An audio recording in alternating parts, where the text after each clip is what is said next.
On my 18th birthday, my family promised to give me an unforgettable celebration.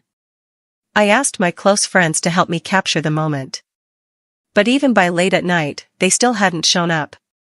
My younger brother answered my call and sneered, "Did you really think we prepared gifts for you? Are you out of your mind?" I returned home in a daze, only to see my family throwing a grand coming-of-age ceremony for the fake heiress. This birthday was indeed unforgettable. I gave up on seeking family affection and applied to study abroad. But they panicked. "Have you forgotten that you are our family?" I stood in the shadows outside the villa, tiptoeing to peer through the window. Sophia was surrounded by everyone, receiving their blessings. Happy birthday to Princess Sophia. The lights in the room were bright and warm. I stood on tiptoe, both hands gripping the windowsill, my fingers pressing into the snow piled there. Through the frosted window panes, I looked longingly at the people inside. As I watched, tears began to fall from my eyes. I was originally the daughter of the He family's housekeeper. Before she passed away, my mother finally revealed the truth. She selfishly wanted her daughter to have a good life, so she secretly switched the two of us. When I heard the news, I thought Mom and Dad would be overjoyed at having found what was lost. But the He family, who had always treated me like one of their own, suddenly changed their expressions. Kevin even asked me directly, "Why bring this up now, of all times, right when Mom and Dad are about to divide their inheritance between me and my sister?" I was at a loss. After the test results came out, I thought they could finally smile this time. Unexpectedly, Dad tore up the report. "Sophia has been with us for 12 years. She's not biologically ours, but she's like family. Let's just pretend none of this ever happened." In 6 years, I never once celebrated my birthday, yet Sophia always received birthday gifts from Mom and Dad. I don't know if they truly realized, since we could be switched, it means our birthdays are on the exact same day. I comforted myself, telling myself that I was living at school, Sophia was living at home, and that my parents were too busy to celebrate my birthday. They were afraid it would affect my studies. So, on my 18th birthday, when my younger brother Kevin said that my parents had prepared a surprise for me at a restaurant, I excitedly borrowed a camera and dragged my friends along, hoping they would help me capture this happy moment. But the restaurant was already closed, and they never showed up. The waiter looked at me with a complicated expression, and my friends cast evasive glances, making me feel like I had needles prickling my back. I stubbornly thought something had happened to Mom and Dad, which was why they hadn't come, so I hurried back. But I saw Sophia wearing the latest style of evening gown, standing beside Mom and Dad, receiving everyone's congratulations. I called Kevin. I wanted to know why the surprise he mentioned had turned into something so glaring. He scoffed, "Did you really think we prepared a gift for you? Are you out of your mind? Today is your sister's big day. You should just stay at school and not come back. We were afraid you'd come and ruin the atmosphere." The sound of the phone hanging up came from the other end, beep beep. So it turned out they were so wary of me. After I was claimed back, I often quarreled because of my parents' favoritism. Even when I was still the nanny's daughter, they treated me like their own beloved child. They would also buy me a copy of the things Sophia had. So when I truly became their daughter, their indifference was what tore my heart apart. I finally understood that the tenderness of the past seemed to be nothing more than the charity of the powerful to the powerless. Once I truly stood with them, all the love vanished. I skipped classes, got into fights, trying to get their attention. But every time, all I received were looks of disgust and indifference. "She's definitely a nanny-raised girl, nowhere near Sophia." After that, they were even more ashamed to admit to outsiders that I was related to them by blood. To avoid seeing me, they made me live at school all year round. I wiped the tears from the corner of my eye, feeling the coldness. Forget it, let it be. I walked through the bustling crowd, heading upstairs, to my room. Everyone's attention was on the well-dressed leading lady. No one cared about me, the girl in a dirty school uniform. At the corner, I wasn't paying attention and bumped right into someone's arms. I looked up and met a pair of eyes filled with disgust. "It's you." Vincent wiped his hand, which had just accidentally touched mine. He is my fiancé, the man I was betrothed to since childhood. Back when I was just the nanny's daughter, he was stingy even with a proper glance at me. Because he only recognized Sophia as his fiancée. Seeing that I was still wearing my school uniform stained with black pen ink, his eyes filled with even more disgust. What are you doing back at this time? Go back to your dorm. Do you want to ruin Sophia's photo with a blemish? Me, a blemish? I looked up, staring straight at him. After I came back, when no one else liked me, he was actually the one who treated me the best. When no one celebrated my birthday, he personally brought me a cake. I thought we had been engaged since childhood and that there was still some feeling between us.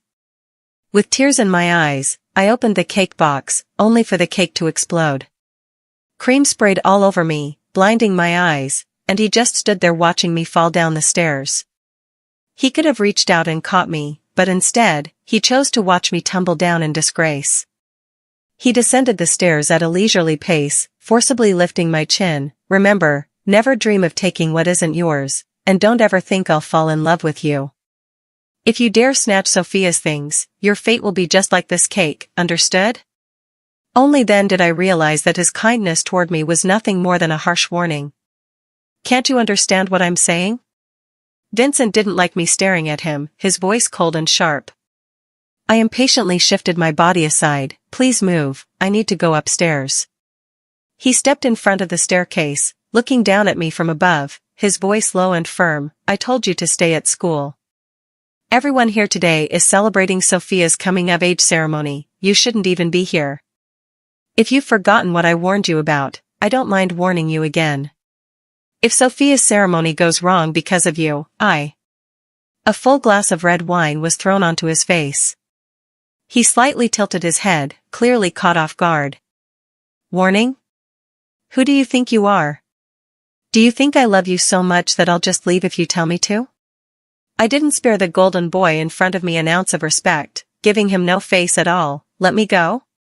Open your eyes and see clearly, this is my home. You dare block my way? Vincent, I'm telling you, past, present, and future, I have never liked you. You are nothing to me. You have never had the right to make demands of me. The lively crowd fell silent. Everyone stared fixedly as the well-dressed eldest son of the Gu family was harshly scolded by a girl in a dirty school uniform. Vincent stood frozen, his cleanliness obsession making him even forget to wipe the alcohol off his face. What, did you say? He looked at me, his brows tightly furrowed. I was still holding an empty wine glass, lowering my brows as I said, I ask you, Vincent, what the hell do you think you are? Shock was unmistakable in his eyes. But before I could say another word, my shoulder was suddenly yanked forcefully. Then, a harsh slap landed squarely on my face, knocking me straight to the ground. Kevin's eyes were bloodshot with anger as he glared at me. Sophia is taking pictures. What are you making a scene for? Today isn't just any birthday, it's Sophia's 18th coming-of-age ceremony. Are you that shameless? You have to steal the spotlight on a day like this? I tilted my head to one side, my cheek burning fiercely, and my mouth tasted like it had been cut. There was a metallic, rusty flavor. It was hard to believe that it was my own younger brother who had hit me. I stood up. Sophia's coming-of-age ceremony? Her 18th birthday? Does a birthday give you the right to act recklessly? The next second, a sharp slap landed hard across his face. My voice was stern. Have you forgotten that today is my 18th birthday too? The sharp voice echoed throughout the entire first floor, and everyone forgot to celebrate Sophia. Kevin covered his face in disbelief. You hit me? Another slap landed on the other side of his face. I looked at him coldly. This slap is for lying to me about your birthday. Mom. Sophia seemed frightened, her eyes reddening as she snuggled into Lillian's arms, looking pitiful. The latter hurriedly pulled her into his arms, soothing her gently. I gave her a cold glance and smiled. Why are you crying? So many people are celebrating your birthday, what do you have to cry about? Saying that, I pushed Vincent away. Don't worry, I'm not back for you. You all carry on. Dad's face turned ashen. Stop right there. A gift box was thrown at my feet. It was clear that Dad was holding back his anger. It's just that we didn't prepare a birthday present for you. What are you making such a fuss about? As if we've treated you badly. You came and didn't even change your clothes. Aren't you just here to cause trouble? We've raised you for nothing. Take the gift and get lost. You're not joining us today. I picked up the gift box and opened it. Inside was a bottle of Saint Laurent perfume. I grabbed it and fell to the ground. Crash! The perfume bottle shattered, releasing a strong fragrance. Are you crazy? You came back just to show off, didn't you? We gave you a gift, what more do you want? Should we give you Sophia's dress too? Dad was furious. I lifted my chin and looked at him coldly. Do you think I can't tell this is a freebie from the formal wear? Dad was momentarily stunned. Judging by what Sophia was wearing and what she had on her hands, after buying all that, the brand practically gave away a 50-milliliter bottle of perfume for free.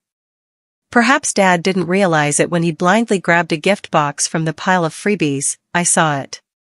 Some of the wealthy ladies began whispering among themselves. Although my parents didn't want to acknowledge me, the social circle knew that I, the real heiress, existed. I was just kept low-key. Now, the real heiress using the fake heiress's freebies was enough to stir up some speculation in the circle. Dad's brow furrowed even tighter, and I said coldly, Dad, either don't give me anything like before, or don't give me Sophia's freebies. Do you think I'd be grateful just because you throw things at me? Forget it, Dad, it's better if you act like I'm not your daughter at all. Dad, furious, pointed at me, who gave you permission to talk to your father like that? Giving freebies to your own daughter, do you really think of yourself as my dad? He felt a sharp pain in his chest, but I didn't even glance back. I just turned and went upstairs. My room is right next to the attic, hastily tidied up by someone at home after I came back, less than 10 square meters. Next door is Sophia's room where she keeps her stuffed animals, and next to that is the room where she stores her dresses and accessories. I wiped away my tears and flipped through my diary. Mom and Dad don't seem to like me, but I understand. Suddenly having a new child, no one's used to it. As long as I behave well, they'll accept me. Mom and Dad took Sophia and my little brother on a trip. I don't know if they forgot, but they left me at home. Sophia came in third, and the whole family was celebrating her, but I got first place, so why is no one congratulating me? It turns out no matter how well I do, they just don't care about me. I see the teachers and parents always disciplining the bad kids. If I became a bad kid, would Mom and Dad discipline me too? They say I'm no wonder, raised by a nanny. But isn't it completely because of them that I've ended up like this? My little brother said that Mom and Dad prepared a surprise for me today because it's my 18th birthday. I'm so happy. Page after page of the diary was turned, and a tear fell onto the last page. I wiped away my tears and wrote on the newest page, admitting that parents don't love you that much is the first step to growing up. Downstairs, the celebration seemed to have started again, with laughter and music rising and falling. I put on my headphones and sent a message to my homeroom teacher. Teacher, can I sign up for the AI Charity Education Fund project? It wasn't long before the homeroom teacher replied, of course. Have you come to your senses? Your grades will definitely pass the assessment. I hesitated for a moment. If I pass, will they really cover all the expenses for going abroad? Of course, and you'll also receive a substantial bonus yourself. I got excited. I want to sign up, teacher. Rather than staying in a home that will never accept me, I might as well go out and make my own way. I woke up a bit late the next day, feeling somewhat dizzy.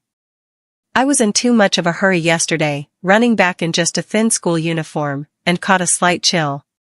Sneezing, I went downstairs, where Aunt Mary, the nanny, was already clearing the dining table.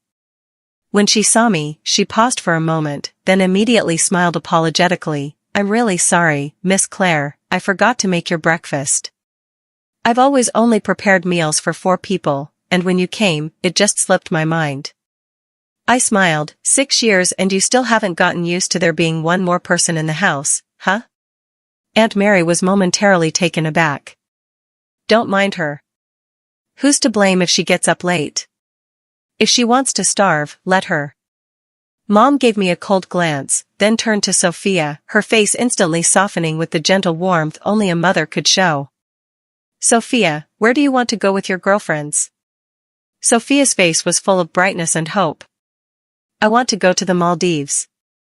And Bali. The Aegean Sea. Is that okay? Dad smiled so broadly his eyes nearly disappeared. Of course. This is the first trip Sophia will take without her parents now that she's an adult. It's a sign of growing up. Go wherever you want, have fun with your girlfriends, and come back happy. Thank you, Dad. Sophia snuggled into Dad's arms, but her eyes subtly glanced at me, flashing a mocking smile. It seemed to say, see, what's so special about a real daughter? She still can't beat me. I ignored it. The cold made my nose itch, and my eyes started to water. I desperately needed some cold medicine. Mom frowned impatiently. Why are you crying?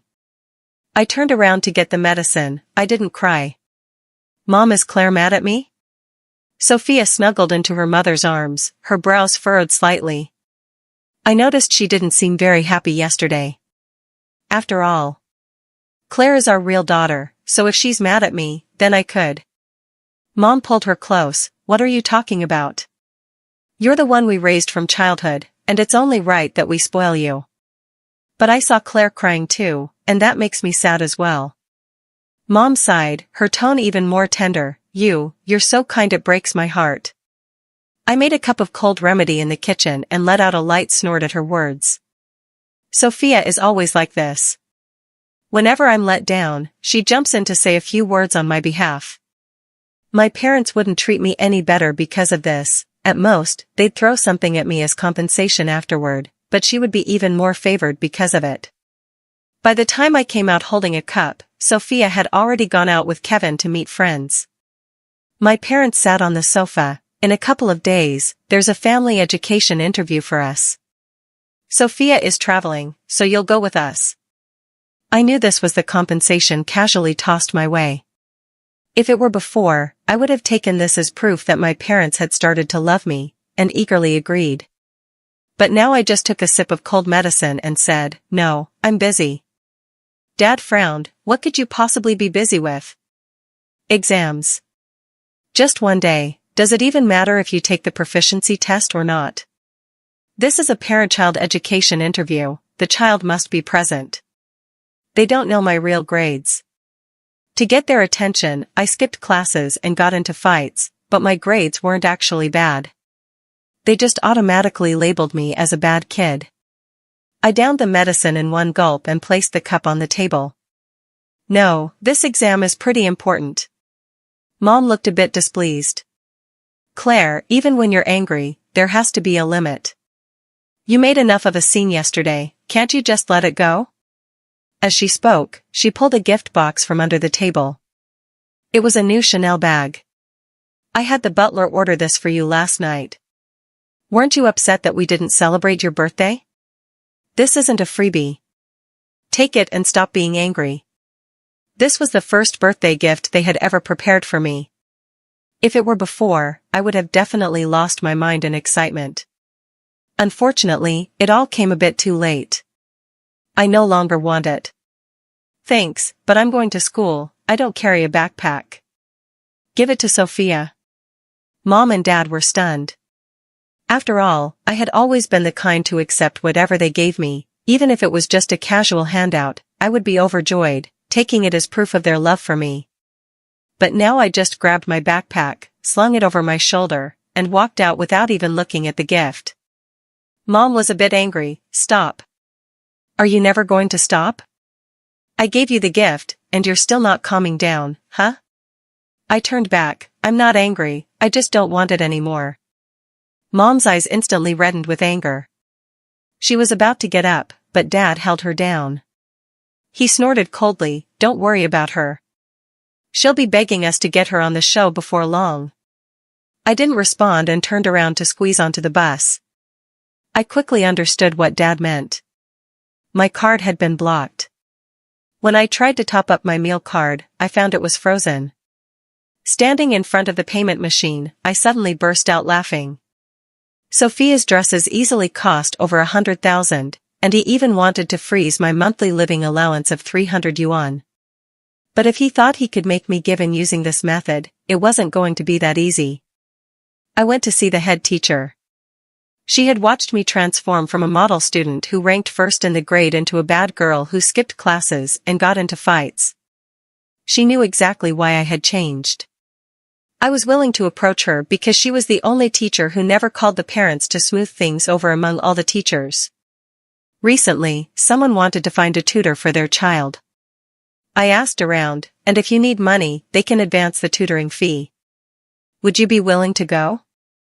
Of course, I wouldn't pass up a job that pays in advance. I'll go. But I didn't expect that person to be my deskmate. The school's notorious playboy, Lucas. Hey, nerd, don't want to be a gangster anymore?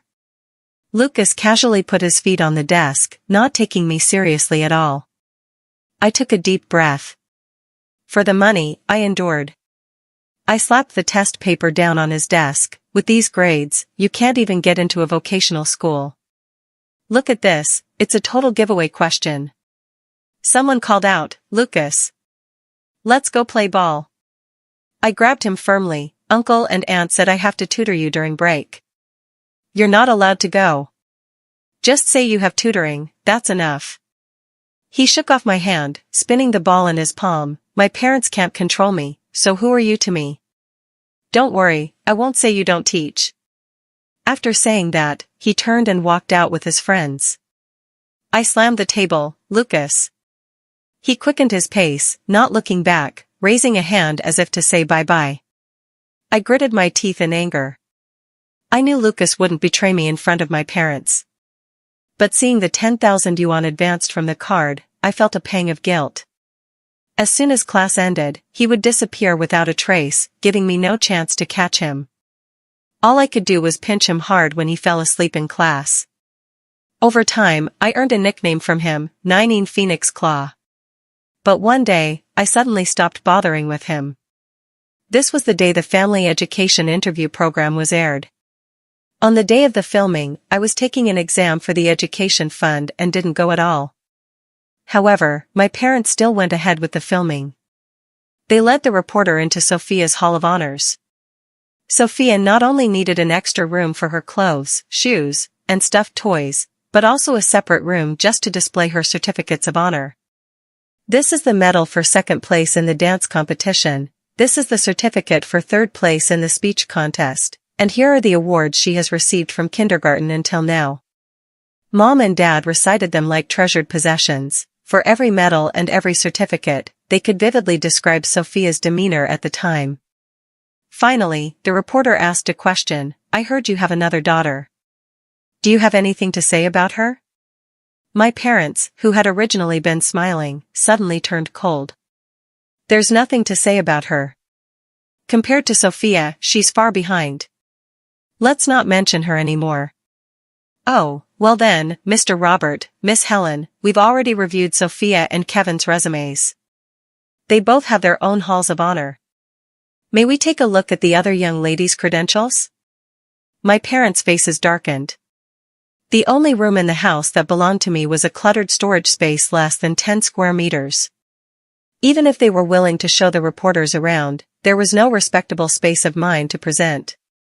The microphone was brought to their mouths, and Dad snorted coldly, she's good for nothing, not worth your attention. We provide for her food and drink, and she's never satisfied. Not long ago, she even made my wife cry. What's so interesting about a person like that? Let's end this interview here, I don't want to talk about that unfilial daughter. This educational interview was quite well known on the Education Channel. On the day it aired, almost all the teachers and students in the school watched the program on their classroom multimedia devices. At that time, I was still forcing Lucas to listen to me explain the problems. Hearing the voice coming from the speakers, I suddenly froze in the middle of arguing with him. I hadn't moved for a long time, the tip of my pen paused on the test paper, ink spreading into a blot. Hey, why aren't you moving? Lucas, who had been resisting me fiercely, now boldly poked me. I put down my pen. I'm fine. You go play. Lucas scratched his head. In the past, I did everything I could to stop him from going out, to ease my conscience. Now that I let him go, he didn't move at all. A boy called to him, "Come on, the court's all reserved." He glanced back at me. "Go ahead, I'm not dealing with you today," I said without looking up. But as soon as the words left my mouth, a tear fell onto the table. I quickly wiped it away and turned my head, refusing to look at him. "I'm not going." He refused his brother and sat back down. I dragged my cheek, not letting him see my face. Unusually, he, who usually had ADHD, sat silently in his seat. Before long, he actually took the test paper from earlier and started writing. He didn't know how hard I was holding back my laughter. Sad? No, that family could no longer do anything to me. But they could be used to morally pressure Lucas. Not long after, he gently touched my arm. I hurriedly pretended to wipe tears from the corner of my eye and turned around. "What's wrong?" He carefully studied my eyes, then pushed the test paper over. "I don't know how to do this question." I almost burst out laughing. For a while after that, Lucas became unusually obedient. Not only obedient, but he also took the initiative to do his exercises. He even gave me little snacks after explaining the problems to him. Lucas's parents were very happy. After all, they had invited all the excellent teachers in the province, but each one had been driven away by him. They never expected their son to work hard for a little girl like me. Because of their joy, my card suddenly had 50,000 more yuan. I haven't been home for 2 months. I used to always find myself going back to visit, at least once a month. This time, not to mention going home, I haven't even made a single call to my family. Finally, they couldn't hold back anymore and asked me to come home for dinner tonight. I was holding a pen, calculating expenses in a small notebook, when I heard the homeroom teacher call me. Without a second thought, I agreed. Anyway, the accounts have been settled, and even if they didn't call me, I would have gone back. Driver Chen came to pick me up. But I waited at the school gate for 20 minutes and no car showed up. After checking on my phone, I found out they were just arriving late from another campus. "Did Claire change campuses?" Driver Chen asked. "No, I've always been here. I was an average student, while Kevin and Sophia were top students, coming from well-off families. We were always educated separately. After I was acknowledged, my parents could have sent me to the top campus as well. But they were afraid that Sophia's school life would be affected by me, so they told me not to think about it." "Oh, I see. I used to pick up Sophia and Kevin, so suddenly picking you up, I can't quite remember." Driver Chin chuckled awkwardly. Kevin and Sophia were sitting in the back seat. Seeing me, Kevin turned his head away in disgust.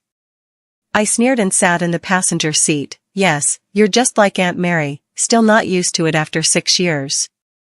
Driver Chen's expression changed. This time Aunt Mary finally remembered to prepare my meal. But my parents' expressions were very cold. From the moment I got home until dinner was served, they didn't glance at me once, nor did they say a single word to me. I didn't make a fuss or cause a scene. I quietly put down my backpack and sat down to seriously gnaw on the chicken leg. The only sounds at the dinner table were the clinking of my chopsticks against the plates and the slurping as I drank the porridge. Table manners were something my family had taught me. After all, they didn't want me to embarrass them in public. I once thought that if I seriously learned these things, they would love me. Later, I realized that no matter how decent or excellent I was, they wouldn't give me a second glance. So here, I don't give them any face at all. Enjoying my food is more important than anything. "Eating so messily, haven't you eaten well these past 2 months?" Dad asked coldly. I paused for a moment, then realized he was indirectly bringing up the fact that he had frozen my card. "Not bad, what's up?" I took a sip of soup. "Do you realize you were wrong?" I looked up. In the past, whether I was at fault or not, I would always take the initiative to admit my mistakes to my parents. Because I was afraid that if I defied them, they would stop loving me. But they never loved me to begin with, so why bother being sentimental? I grabbed a tissue to wipe my mouth. I don't know, where did I go wrong? Dad slammed his hand on the table. Haven't you been hungry enough these past 2 months? I frowned, coldly. Which parent would use starving their child as a way to force an apology? Are you trying to make me admit I'm wrong, or trying to kill me? I slammed the table and stood up. You want to skimp on my living expenses of $300 a month? Can you even call yourself a father? Sophia's single dress costs more than my entire year's living expenses, yet you dote on her so much, but with me, you have to be so stingy. What right do you have to lecture me with the attitude of a parent? Who do you think you are? Dad's face turned ashen, his fists clenched tightly, veins bulging on the back of his hands. Dad, don't be angry, Sophia hurriedly stepped forward to rub his back. She looked at me, seeming to want to say something but holding back, bearing the humiliation as if it were a heavy burden. Dad, actually, Claire has been doing quite well these past 2 months. I was worried she had nothing to eat before and thought about sending her some money, but it seems someone has been giving her money, and it's not a small amount, don't worry. What did you say? Mom stood up. Sophia immediately acted as if she had misspoken, gently covering her mouth. Well, I'm not really sure, it's just that Claire has been doing too well these past 2 months, I'm afraid she might be going down the wrong path. Claire, please don't blame me. I looked at her and smiled. Why didn't you tell Mom and Dad when I was doing badly, but now that I'm doing well, you tell them? Sophia, you really are despicable. Shut up. Kevin slammed the table and stood up, grabbing me as if to slap me. The next second, I kicked him right between the legs, and he collapsed to the ground, curling up and writhing in pain. Your father and I have truly raised you in vain. Mom started crying and was about to hit me, but I shoved her onto the sofa. You ungrateful wretch. You even lay a hand on your own mother. The cup flew straight at me. I sidestepped and caught it, then slammed it down on the dining table, shattering the other utensils into pieces. Had enough of making a scene? I coldly glanced at each person. Dad's hand trembled with anger as he pointed at me. We fed you, clothed you, sent you to school, it's like we raised a dog. In your state, you don't even measure up to a single finger of Sophia. Your mother and I should never have had you. I laughed out loud. All right, Robert, you even have the nerve to freeze the 300 yuan living allowance, and yet you say you're supporting me? Over the years, I did the math carefully. I pulled a small notebook from my pocket. 300 yuan a month for 6 years adds up to 21,600. Let's round it to 22,000. As for tuition, I still had my poverty subsidy before, so you never paid for my tuition or accommodation fees. You probably remember I never asked you for those fees, right? At this, my parents' faces suddenly turned pale. It seemed they finally realized that all these years, I had never once asked them for money. You never bought me clothes, I wore my school uniform and some hand-me-downs from classmates. I don't owe you anything here. As for food, you didn't want me home, and when I came back, you usually didn't prepare meals for me. I often ate instant noodles at home. In 6 years, I ate at home no more than 70 times. Even including the cold medicine I took recently, 1,500 yuan for food expenses is more than enough. Mom bit her lip. Claire, don't keep counting. But I ignored her. That little broken room upstairs counts as me renting from you. 6 years rent, 30,000 yuan. After all, I also cleaned and maintained the equipment for you. If you factor in the time cost and calculate with a 4% compound interest, 70,000 yuan is more than enough. I took out a card and slapped it on the table. This is the hard-earned tutoring fee I got from my deskmate recently, to repay you for raising me. The password is 6 zeros. Dad sank weakly into the chair, staring blankly at the card. He should have realized by now. The money he invested in me over 6 years didn't even compare to Sophia's coming-of-age ceremony. Yet he had used the identity of my benefactor to hold me captive for 6 years. The whole room was silent, everyone staring dumbfounded at the card. I grabbed my backpack and slung it over my shoulder, ready to head out. Dad seemed to suddenly realize what was happening and quickly stood up. "Where are you going?" I turned my head. "Back to school." "Don't go back." Mom hurriedly got up and called to Aunt Mary, "Get her room upstairs ready. Let her stay here tonight. Don't move." I called out to Aunt Mary. I said, "I'm going back to school, so packing up is useless." After saying that, I strode toward the door. Dad hurriedly pulled out a chair. "I'll take you back. There are no buses running at this hour anyway." I paused, letting out a bitter laugh. "So, you do know that I usually squeeze onto the bus, not get chauffeured around." Robert stopped abruptly. After a long moment, he forced a smile and said, "I never thought about this before. How about Dad drives you home tonight?" I smiled. "I don't need that anymore." His eyes seemed to redden for a moment. I ignored it, opened the door, and a Lamborghini was already parked at the entrance. Lucas opened the car door. "Hey, you came out as soon as I arrived." I frowned. "What are you here for?" He rested his arm on the car roof, casual and lazy. "It's my birthday today, 18 years old, coming of age ceremony." I was completely confused. "So, happy birthday?" He raised an eyebrow. "I've discussed it with Mom and Dad, and we're going to throw you a birthday party." He smiled meaningfully, just in time to celebrate with me. I stood there stunned. Lillian came up behind me, and upon seeing Lucas, immediately brightened. "Is that Lucas? Are we supposed to come over and celebrate your birthday?"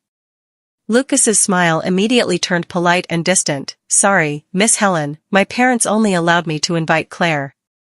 Lucas was just too lazy to save face for them, speaking without any consideration for whether Lillian would get upset. Because of his laziness, he refused to be in the same campus as Kevin and Sophia. Looking at it now, he really was lazy. Sophia frowned. "Claire, no wonder you've been doing well these past 2 months, so you really—" I shot her a cold glance. "If you think raising the grades of someone who couldn't even get into a vocational school to the level where they can aim for Tsinghua University isn't worth the money, then you must have some issues with your brain." Sophia instinctively shrank into Lillian's arms, only to find that the latter didn't seem to be looking at her at all. This was the first time Mom and Dad didn't back her up. Even her brother, who had always stood up for her, stood silently in the back, weighed down by heavy thoughts. It was Robert who finally spoke, pleading, "Claire, we'll help you have your coming-of-age ceremony again, right now, okay?" Lucas had already opened the passenger door for me. I looked back, and Robert's eyes were full of hope. I said, "Thank you, I don't need it." Only then did he seem to wake from a dream. 2 months ago, when he and Lillian tossed me a Chanel bag, I had already said those words. I didn't just refuse the gift. I refused them as well. Before I got in the car, Lillian hurriedly grabbed my hand. "Have you forgotten that we are family?" Unexpectedly, Lucas stepped in to block her for me. "Miss Helen, you and your husband both said on camera that Claire is far inferior to that young lady behind you. Let's not pretend anymore, shall we?" I almost burst out laughing.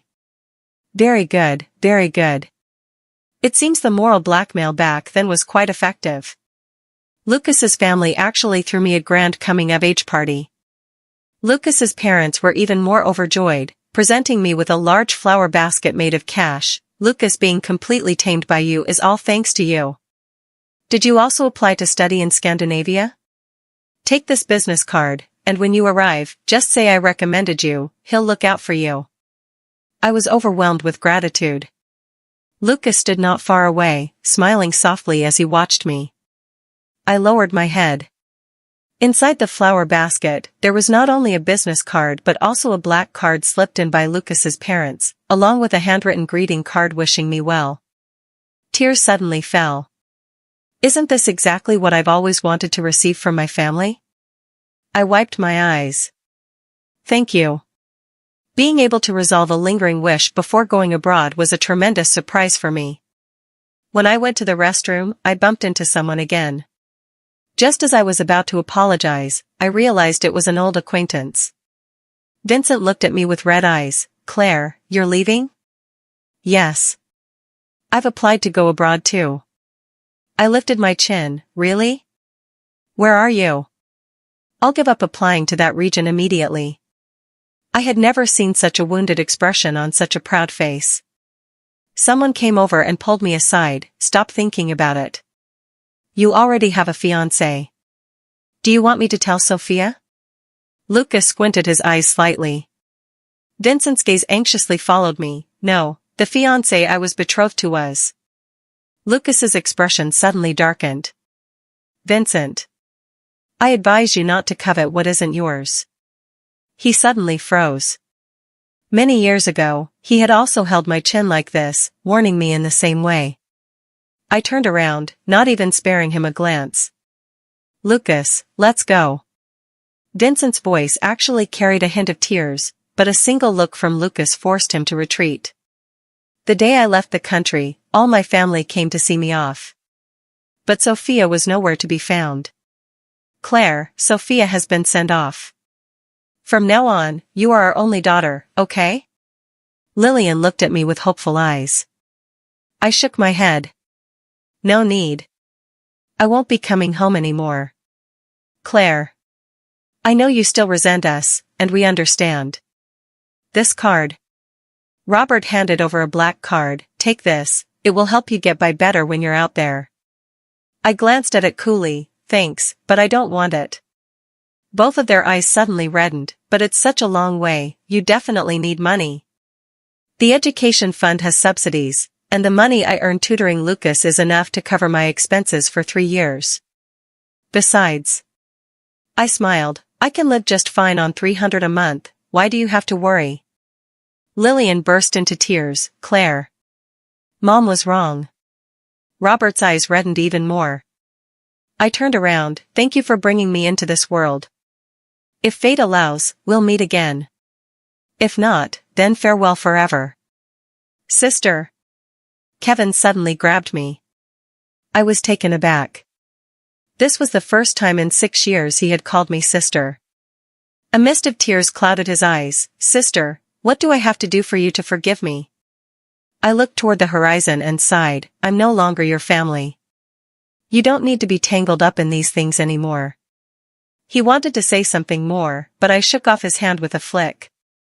When I needed them, they were stingy with even a bit of help. Now that I don't need it, their gifts are even more useless. Before boarding the plane, Lucas smiled at me and said, I'll come to see you. I smiled, then I'll wait for you. He suddenly grabbed my hand. The usually straightforward big boy was surprisingly hesitant. What do you think of me? I was taken aback. Then curved my lips. You come to see me this year, and I'll tell you. After I walked a bit away, he suddenly shouted loudly, Claire. Wait for me. I turned around and, through the crowd, smiled at him. I'll wait for you.